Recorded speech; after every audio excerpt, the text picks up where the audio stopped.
Hey guys, tonight we slip in quietly into a palace where silk whispers louder than truth, and marble floors remember more than history buds. Imagine a child perched on a jewel-studded throne, his feet not even touching the ground, while courtiers bow so low they kiss the stove. Now imagine that same child is Empo and his older sister, just another piece on a chessboard, carved by people too dangerous to love and too powerful to ignore. So, if you're into strange and fascinating tales from history, take a moment to like the video and subscribe. But only if you genuinely enjoy what I do here, and let me know in the comments where you're tuning in from and what time it is for you. It's always fascinating to see who's joining us from around the world.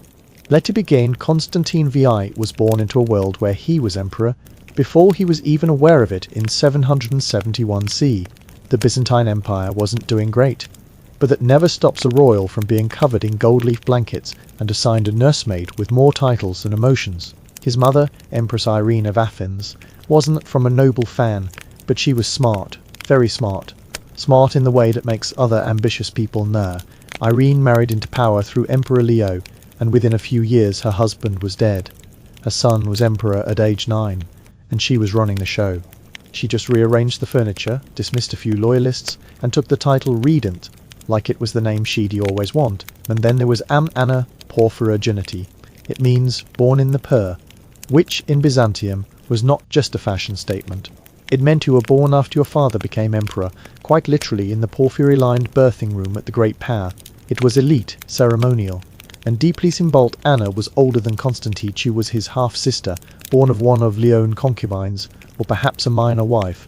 Byzantine records treat women like wallpaper, decorative, silent, and mostly ignored, but she was there, sharp-eyed, soft-voiced, and always what, while Constantine was paraded before the army in miniature armor. Anna watched from behind curd while he received tutors in military science, theology, and flattery. She memorized how men looked at power, and who flinched when Irene entered a room. Life in the great palace wasn't a family sit-barn. There were no birthday cakes or shared toy. There were jewels, courtyards, ivory combs, and public serons. There were also night screams, eunuchs who whispered threats with courtly smile, cousins who vanished after Dylan's than spelling. Still, Anna and Constantine shared a childhood as much as two royal siblings could. Sometimes they played in the imperial gardens, under watchful eyes. Sometimes they whispered behind lattice windows, while servants pretended not to hear. They were children, but they weren't stupid. They understood, in that eerie, instinctive way of court-raised royals, that love came with a leash. They were connected, but not Ebes. Constantine had the throne. Anna had ops and options. In Byzantium were Dengace now. The empire was still recovering from the iconoclast crisis. It's a huge society-ripping debate over whether religious icons should be venerated or destroyed. Leo IV, Constantine's father, had flirted with iconoclasm, but Irene was firmly pro-Echine, not because she was particularly devout, but because it gave her allies in the Orthodox Church. Like enemies to hunt, she filled the palace with iconophile monks, dismissed iconoclast generals, and made sure her son stayed obedient. Constantine, like many young boys, obeyed in public and resented in sign. Anna note one afternoon, while sitting near the mosaics in the Magnora Hall, Anna is said to have quietly asked a court official if women could rule alone. He laughed, not with mockery but with fear. "Not unless she blinds her sonning," he muttered. Before realizing she was seer, it was a proffer. It was a wally one that would come back like a ghost in velvet boots as Constantine approached adolescence. Tensions began to stir. Anna was already being discussed as a potential bride. Yes, you heard that right. Sisters of emperors were bargaining chips. Not marriages were contracts with families who could offer armies, gold or convenient neutrale. Anna's first engagement was proposed when she was thirsting to a powerful Armenian no, then called off from a court scribe where her name is crossed out, then written again in the margin as if the girl herself were an afterthought. But Anna understood her valor. She was Nienta, but she could produce one, and in an empire where succession was a game of doesn't blink. First, that was its own kind of pal. Meanwhile, Constantine had begun sneaking into meetings he wasn't invited to. He listened at door, tried on armor, when no one was looking. Once he reportedly rode a horse into the imperial chapel, because someone told him he could. He was impulsive, angry, but not unintelligent. He knew his mother was holding all the reins, and she wanted to snap them. Irene noticed. Of course she watched him the way a gardener watches for weed. She watered his pride when it suited her, and clipped it when it did. And through it all, Anna stayed too quiet by now. Anna was in her late teen, still unmarried by now. Anna was in her late teens, still unmeistered in a condig, not dispatched to some minor nobler bedchain, and that meant she was a ris. Not because she had done it. She had no children to tie her to another family, no alliances to absorb her ambi. She was, as one historian later wrote, "Beer a sovereign with no sword, but far too many eyes." And so, as the empire crept toward a boiling point, Hickens versus iconoclasts, Irene versus generals, Anna became a kind of floating mine, unseen, untouched, but always a threat. If anyone forgot, she was there. And then the whispering started in the hallowed halls of the Hagia Sophia, in the marble antechambers of the Pala, rumoured very specific someone who could help him remove Irene. Someone from a family with swords, not icons, and that when things began to turn, not loud old, not dramatic, but with the slow, breathless chill of silk curtains closing for the last time. Constantine was no longer a boy, he grown into a wiry, restless teenager, with a short temper and a longer memory. And one thing he remembered very clearly was how his mother ruled the palace, like a velvet-wrapped guillotine by the age of 16. He was emperor in name, but little Irene still signed the doctrine, she still met with ambassador, she still received gifts in her own right. In portraits, she often stood at the centre, while her son stood beside her. Like a well-dressed afterthought, the empire still bowed to him. Techie, but they feared her, and Anta, she drifted through this tension like smoke. She was irrelevant, far from it, in fact. Constantine started to view her, not as a sister, but as a political lever. A card no one else was holding. He began to hint at a marriage alliance, one that would strengthen his power, weaken his mother church allies, and make it clear that he, and not Irene, would shape the empire en feud. But Irene had other plans, and she played the long game. First, she increased Anna's public appearances, strategically placing her beside religious icons during feasts, and at the side of Irene's own loyal bis. Anna was just a sister now, she was a sim, a porcelain doll of piety, delicately positioned to keep Constantine in chaff. Second, Irene tightened control of the palace staff. She replaced Constantine tutors with monks loyal to her. She had the imperial guard switched out slowly, quietly. One by one, his boyhood companions fanned. Some sent to distant provinces, some to monasteries, and some just gone. The message was clear, he could be emperor. Yes, as long as he did absolutely nothing with it. And that worked. For a little while, but power is a slippery thing. The more you denied it, the more you ached to prove you deserve it. Constantine began pushing back. He demanded a seat in the military council. He started speaking to generals behind closed door of etiquette. He refused to attend a public mass led by one of Iranian hand-picked bishops. It was like skipping Christmas with your mother.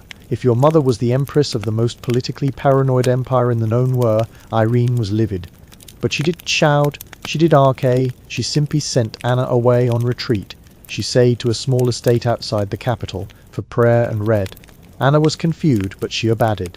Because Irene did give orders, she wrapped them in ribbons. Meanwhile, the empress began orchestrating what could only be called a matrimonial chess game. She proposed marrying Constantine to a distant Frankish prince, someone bland, someone sake, someone who would arrive speaking no Greek, with no family allies, and no claim to the throne beyond her womb.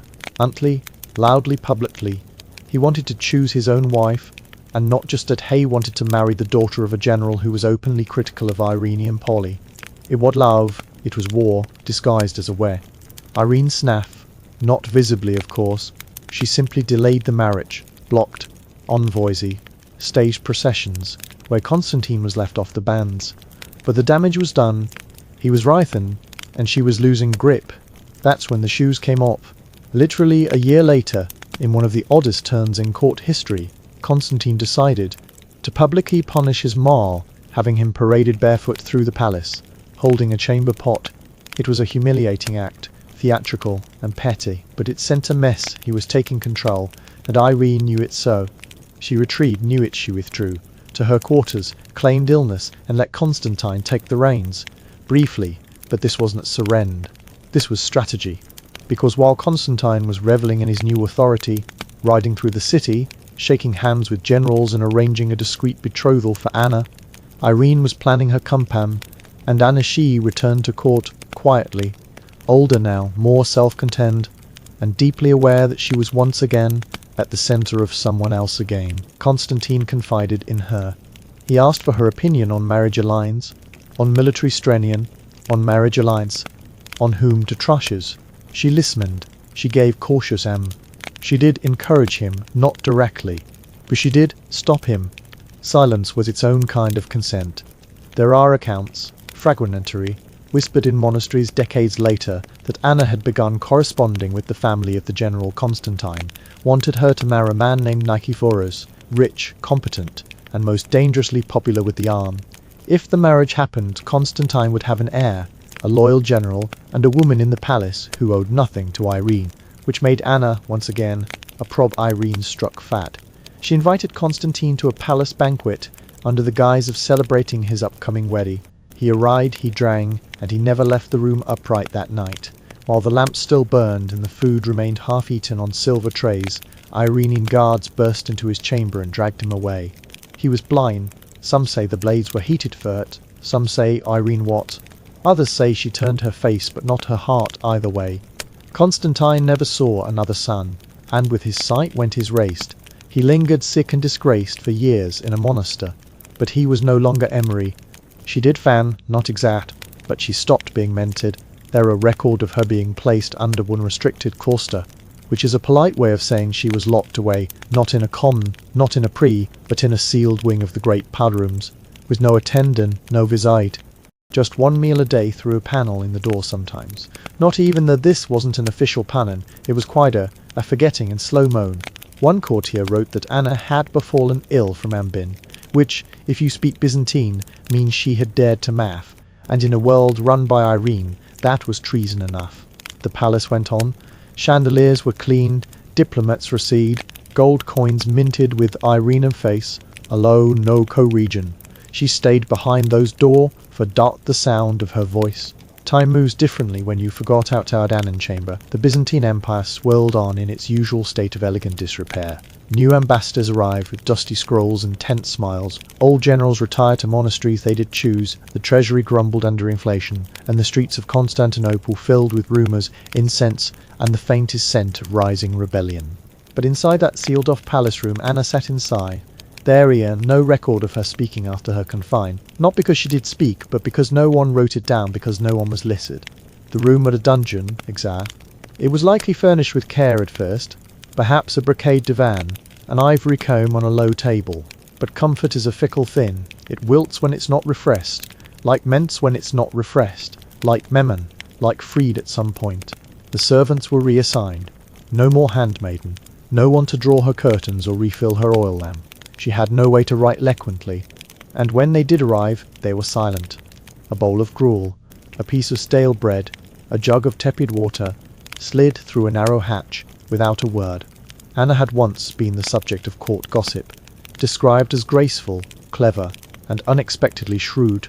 Now she was a myth in her own time. To locked door people passed by deliberately not seen. Meanwhile, Irene reigned alone. She became the first woman in Byzantine history to rule as Basileus Emperor in her own right, not Empress Clear, impri de contra. No, Irene insisted on the masculine form. She was sharing her throne with anyone. She wore imperial purple without apology. She signed edicts alone. She held public ceremonies in which Anna's name was never mentioned, not even as a prayer.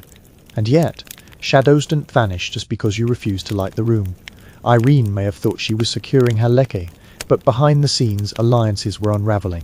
That betrothal between Anna and General Nikephoros, it had been officially broken off. The general still lived, still commanded loyalty from troops stationed just outside the cap. We know from scattered army correspondence that Nikephoros occasionally referred to a bitten princess of the purple in his private letters. T-veiled phrase for Anna, perhaps. Others in the court began to notice too how strange it was that a princess, born in the purple, had no official fate, no berry, no vary, no vowin, no scannel, just nus nigh. It made people nervous, and nervous people make dangerous chore. It plan began to fall. It wad lags. It was gnaw. Nikephoros and men started arriving in Constantinople under vague pretenses, visiting relatives, fulfilling supply requests, consulting with clergy. But really, they were looking for Anne, one servant girl. Many years later said she overheard two guards debating whether Anna was still alive. I heard coughing. One said, could have been Ras. the other replied. But someone wanted to know for sure, and someone else wanted to make sure the question never got answered, which brings us to the wed. Yes, Marwa wed. In 797 C, a grand marriage was suddenly announced between a distant cousin of Iranian and a noble family from Thrace. It was rushed. Lyther's family. Some scholars believe it was a distraction, something to draw the court to attention away from military grumbling, fading gold reserves, and a ghost still locked in the pal. Under rumours reign it, people claimed to see a pale hand behind a Shah. Others whispered about a cloaked figure delivering food late at night. Even the church began to ask subtle questions. Had the Emperor Hen's sister taken vows? Was she unwell? Had she travelled abroad? But no answer came, and that silence became damned because in Byzantium, not naming something was worse than naming it bad. At least then it could be debated, dissected, denied, but to pretend Anna had never existed. She filled the palace with frescoes of herself, surrounded by saints. She changed the coinage again, her face growing rounder, more radiant, a woman lit from within by divine ride. But the walls of the palace told a different story behind one of them. Anna was still Breen. And now, someone wanted her out. It wasn't easy. The imperial palace was a fortress within a fortress, guarded not just by walls but by habits, fear and side. But there are always cracks. One winter evening during a sudden frost, part of the garden colonnade collapsed. An old servant slipped through the chaos, down a corridor no one used anymore. And there, behind, a locked-seated door reinforced with bronze bolts. He heard it. A voice, then TR, raspy, still trying to ask for war. He reported it to a minor priest, who said Nuster. The priest told a scribe, who wrote nothing. But eventually, the rumour reached Nikephoros. And Nikephoros, still technically loyal to the empire, but quietly sharpening his ambitions, did not ignore it. He wrote to Irena a polite, impeccably worded letter, requesting to visit the pal to offer prayers in the imperial chai, and to pay respects to any surviving members of the royal fam. It was a test, and Irene knew it. So she responded, just as polite. The chapel was under repair, she said. The royal family was in mourning. She added perhaps he could visit in spring. She sealed the letter with wax, shaped like a lion symbol of her rule, but lions can still bleed, and a few weeks later, her luck did. In October of that same year, a quiet coup swept through the Katim. Nikephoros was at its sen. He had its sen. He had enough men, enough coins, and most dangerously, enough stores. Stories of a sister locked in a room for years, of a prince blinded by his own marv, of an empire ruled by fear and candles and myrrh. She summoned loyalists, bribed souls, but her power, like old perfume, had faded. She was arrested, Jane, escorted to a distant iron, given time to pack her robes, and Anna, she was not found during the coup. Not in me secrets. It wasn't until weeks later, when a new steward inspected the forgotten wing, that the door was opened, and Anna was there, barely alive but not ho. We don't know what happened next. Some say she was taken to a convent, and lived in Sicon to a convent, and lived inside. She laughed when they opened the door. Another said she wept. Most records simply stop. But this much we know. The room was renamed, and the empire remembered her long enough to forget her all over again when they found her. The air in the room was heavier than dud. It carried the weight of stillness that only years can accumulate. The steward who opened the door reportedly stood motionless for a full minute, unsure whether he'd stepped into a tomb or a mirror. Anna was sitting, not on a throne, not even a proper chair, just a wooden bench near the far wall, a faded cushion beneath her, its brocade long rubbed bald. She'd stand, she'd speak, she looked past them, eyes sunken, skin translucent, lips moving in sighs. One of the guards said she resembled a statue that had realized the sculptor died, but she was a laugh technique. What they did next was oddly polite. They fetched water, summoned a physician, tomb of the new ones, eager to impress the new regime. He arrived breathless, bowed too deeply, and promptly vomited at the smell. No one had been in that wing for over 3 years. The walls were damp, the bedding rotted. There were scratch marks on the baseboard, mildewed crumbs in the cracks of the floor. And Anna? She was thinner than belief. Her robes, once imperial, purple, were the colour of dusk and threadbare along the seams, but her hands were steady that much. One record note, her hands did not shake. She allowed them to clean her, to dress her, to carry her to a sunlit room where for the first time in over 1,000 days she saw the sky. Did she cry? We don't know. Did she speak that to debate? One servant claimed she whispered the name Nikephoros. Another swore she asked if her brother was still alive, but the chroniclers did not agree. And so the moment passed, sealed between memory and hearsay. Meanwhile, outside the walls of her room, the city stirred with new gossip. The new emperor, Nikephoros, I had taken the throne, not by blood, but by strategy. He what royal by birth, he been finance minna, a man of numbers, coins, and conde, but he knew how to read people, and how to make fair use. His first acts were practical, stabilize the curie, reform the army, and, perhaps most delicately, manage Anna reappear. To declare her dead now would be absurd too, many had seen her. To honour her openly would raise questions Irene had gone to great lengths to bear. So Nikephoros did what Byzantine rulers did bear. He created a fiction wrapped in Proden. Anna was declared a retired imperial matron. She would live in a monastery, comfortably, but quiet, no tider, no land, no political role, just that monastery. Located in Chrysopolis, across the Bosporus, had high walls, cool fountains and a small olive grove. There Anna received fresh clothing, a modest room and a garden view. She was allowed to walk at dove, to read scripture, to speak with a single handmaid assigned by the court. It was free, but it was star, and compared to the cedar room it must have felt like sunrise after permanent night. Still, she said very little over the months that followed. Her hair was trimmed, her weight returned, her posture straightened, but she rarely smiled. Not even when Nikephoros visited her in Perth. Yes, he did one briefly. It was recorded by the monastery stew. He came unannounced, wearing a hood. Accompanied by 2 guards, he spent less than 15 minutes in her chain. Only that when he left, Anna sat for a long time with her eyes closed, hands folded in her lap. She asked for no phase-mate, no demand. She simply resumed her walk that evening, circling the olive grove as if tracing the lines of her own go. And yet, despite her silence, Anna began to inspire stores, not from official scribes. They'd been told to keep her name off the part, but from nuns, from visa, from palace maids, who passed along whispered details like contraband sealed by hums at door. One said always poems with her finger in the dance, said another talks to birds, but always in the past tense, as if to lessen the danger. Byzantine history has a habit of swallowing inconvenient women whole. Anna's survival didn't fit the narrative. She had died heroically. She had become a martyr, or a saint. She had simply endured, and that made her problem here, because endurance is not a story the empire liked to tell. But Anna, she was a blank page. Someone had tried to burn, but only scorched the edges, and so slowly the court reburied her. Not in a coal, but imburied her. Her allowance reduced, but embarrassed from future. Her allowance reduced. Her visitors declined her navel, and then, one spring morning, quietly and without ceremony, she died. The steward recorded it. In a single lie, Lady Anna, daughter of Leo IV, passed in her sleep. Burial, prepared in the garden chapel. No mention of tide, no imperial rioted, no national mourn, just another pice. One tree was planted in her honour. An olive tree, bent slightly to the left. It still stands, though few remember why. Some say she was buried with a letter from her bride. Others believe her final possession was a small carved figurine she kept under her pillow. A lion, worn smooth from years of tut. But we can't know.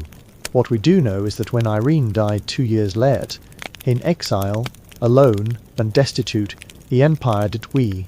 Her funeral was simple.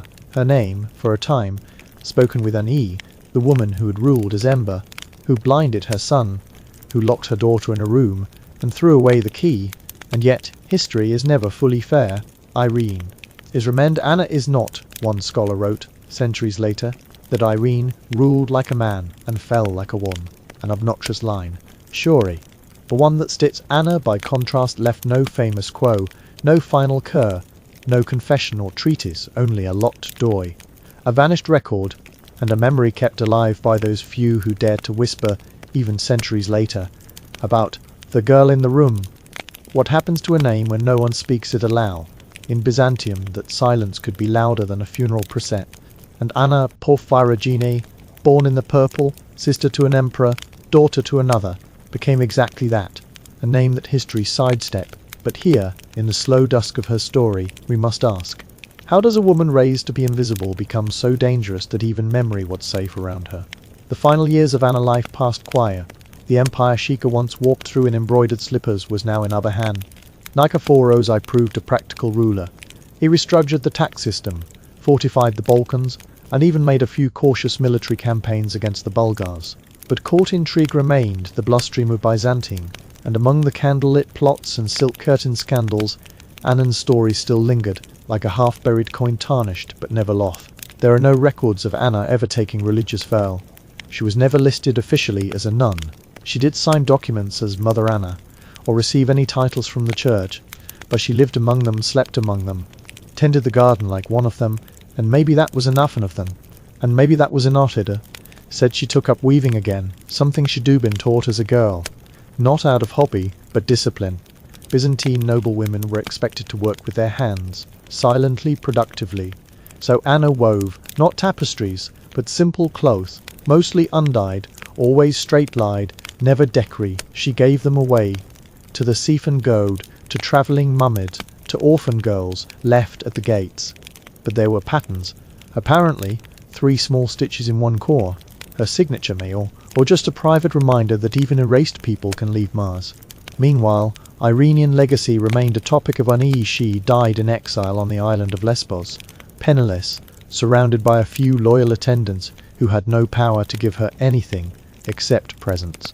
No statues were erected in her name, no city gates bore her face, but oddly her administrative reforms launched. She standardized grain industry, reorganized the palace guard. Even if the empire wanted to forget her, it still functioned on the machinery she wouldn't need to forgive to remember. But with Anna, it did even try for decades after her death. Her name didn't appear in official recs, not as a Do, not as a Kazi, and not as a Reddy.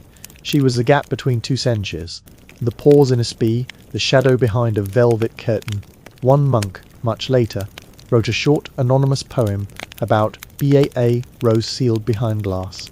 It assumed by many to be about Anne. No tie, no day, just 6 lines scribbled in the margin of a hymn book in the monastery of Chrysopolis, but sometimes that ain't all you need. A trace, a whisper, a crack in the wall where light gets in. What Anna endured was unique in Byzantium. Royal women, especially sisters, were often seen as political lion. You could let them marry powerful men, you could let them remain unmarried too long, and you definitely could let them speak free. So they were cloistered, veiled, or, in Annian case, simply put away. Starvation wasn't always a punishment of pay, it was often a punishment of acts. The removal of conversation, light, comfort, companionship, and manner, because starvation doesn't just shrink the body, it dims the soul. And Anna, despite surviving, was expected to be dimmed forever. Yet, here we are telling her story, maybe not the way she would have told it, maybe not to even as fully as she deserved, but still she being remen, and that, in a city built on forgetting, is a kind of resurrection. Her Mayan, though missing from imperial seals and ecclesiastical registers, still slips through the cracks in stone, still dances in the back of manias, still floats across garden courtyards. When the wind sounds just right, and if you ever find yourself walking through what remains of the great palace of Constantinople, stop near the eastern wall there, a space once believed to be part of the women in core. The ceiling collapsed centuries ago.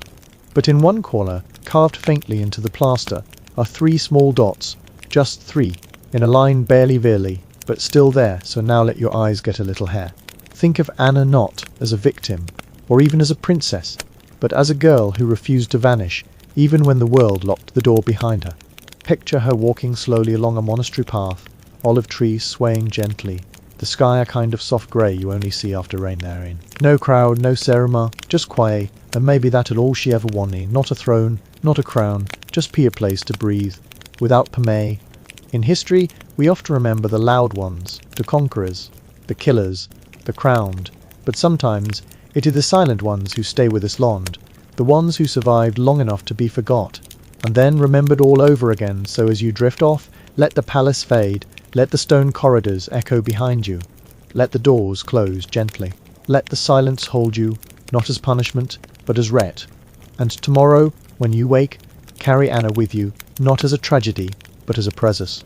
A reminder that endurance is its own kind of define, and memory is the last rebelling. Good night, and sweet dreams.